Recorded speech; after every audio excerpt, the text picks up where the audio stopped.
Assalamualaikum warahmatullahi wabarakatuh. Perkenalkan, nama saya Florencia Laniadung. Saya dari Prodi Manajemen semester 4 B Pagi. Baik, di sini saya akan menjelaskan materi tentang pengertian aspek manajemen.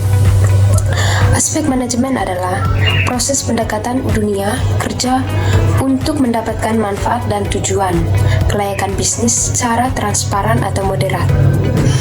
Dalam pendekatan bisnis, yang mengutamakan bisnis itu adalah perencanaan, pelaksanaan, dan evaluasi.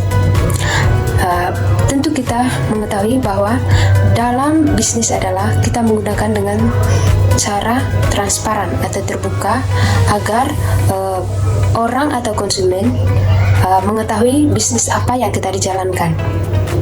Yang kedua, di sini saya akan menjelaskan beberapa jenis-jenis aspek manajemen dalam studi kelayakan bisnis. Yang pertama itu analisis bisnis. Analisis bisnis adalah suatu melakukan penelitian pasar, analisis data, dan evaluasi. Strategi ini akan membantu manajemen untuk membuat keputusan yang tepat. Yang kedua, manajer proyek. Manajer proyek ini akan mengkoordinasikan dan mengelola proyek serta mampu bertanggung jawab atas perencanaan, pengorganisasian, dan pengelolaan proyek. Yang ketiga itu adalah sumber daya manusia. Di sini sumber daya manusia akan bertanggung jawab atas pekerjaan atau pengelolaan tenaga kerja dan pengembangan karyawan. Itu adalah suatu jenis-jenis aspek dalam manajemen. Yang ketiga, saya akan menjelaskan persyaratan aspek manajemen. Ada beberapa persyaratan aspek manajemen. Yang pertama, analisis bisnis. Di sini kita mampu menganalisis potensi pasar, bisa bersaing, dan kebutuhan konsumen. Yang kedua, keuangan. Tentu kita harus ada pengalaman. Karena apa? Dalam keuangan ini kita harus mampu membuat proyeksi keuangan serta analisis biaya dan estimatis investasi yang diperlukan. Yang ketiga, manajemen proyek. Di sini kita mampu merencanakan atau mengorganisasi dan mengelola sumber daya dalam proyek suatu kelayakan. Yang ketiga, komunikasi. Tentu kita harus memiliki keterampilan komunikasi yang baik. Karena apa? Di situ kita akan berinteraksi dengan berbagai pihak, termasuk pemangku kepentingan dan tim proyek. Yang kelima, penelitian. Di sini kita harus mampu untuk melakukan riset pasar untuk mendukung dalam studi kelayakan. Yang keenam, pemahaman hukum dan regulasi yang berlaku dalam industri atau kelayakan bisnis. Yang ketujuh, evaluasi risiko. Di sini kita harus mampu mengidentifikasikan atau mengevaluasi dan mengelola risiko yang terkait dengan proyek studi kelayakan. Kombinasi keterampilan ini akan mendukung manajemen dalam membuat keputusan yang lebih baik dalam mengevaluasi kelayakan bisnis. Itu adalah persyaratan-persyaratan aspek manajemen. Baik, di sini saya akan menjelaskan struktur organisasi dalam perusahaan. Struktur organisasi dalam perusahaan adalah pengelompokan suatu pekerjaan karyawan di dalam perusahaan atau juga disebut susunan atau tingkatan yang berisi pembagian peran dan tugas setiap individu dalam suatu perusahaan berdasarkan jabatannya. Contoh struktur organisasi dalam perusahaan. Yang pertama itu direktur. Di bawah direktur ada manajer.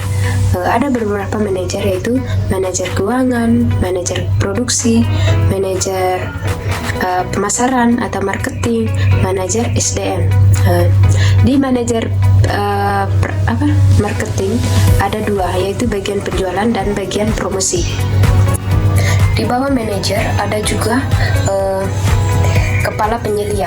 Di bawah penyelia itu juga ada penyelia atau lini pertama, dan di bawah itu ada berbagai karyawan menurut jabatannya masing-masing. Mungkin itu saja struktur organisasi dalam perusahaan yang saya ketahui. Selanjutnya saya akan menjelaskan proses rekrutmen tenaga kerja. Proses rekrutmen tenaga kerja dalam aspek manajemen ada 4. Yang pertama, perencanaan, pengorganisasian, pelaksanaan, dan evaluasi. Selanjutnya, saya akan menjelaskan pola pemberdayaan sumber daya manusia dalam aspek manajemen. Ada beberapa pola. Yang pertama itu identifikasi kebutuhan SDM. Maksud ini adalah menganalisis kebutuhan tenaga kerja yang diperlukan untuk menjalankan studi kelayakan termasuk keterampilan dan pengetahuan. Yang kedua, penugasan tugas. Penugasan tugas ini mengalokasikan tugas-tugas studi kelayakan kepada anggota tim yang memiliki keterampilan dan pengetahuan yang sesuai untuk memastikan kelancaran atau keberhasilan proyek. Yang ketiga, pelatihan dan pengembangan. Pelatihan dan pengembangan ini menyediakan pelatihan dan pengembangan kepada anggota tim untuk meningkatkan metodologi studi kelayakan dan keterampilan analisis yang diperlukan. Keempat, kolaborasi tim. Ini dapat mendorong tim kolaborasi dan komunikasi yang baik antara anggota tim untuk mendiskusikan atau temuan dan rekomendasi studi kelayakan yang efektif serta memastikan akurasi dan keberlanjutan proyek. Yang kelima, konsultasi dengan ahli.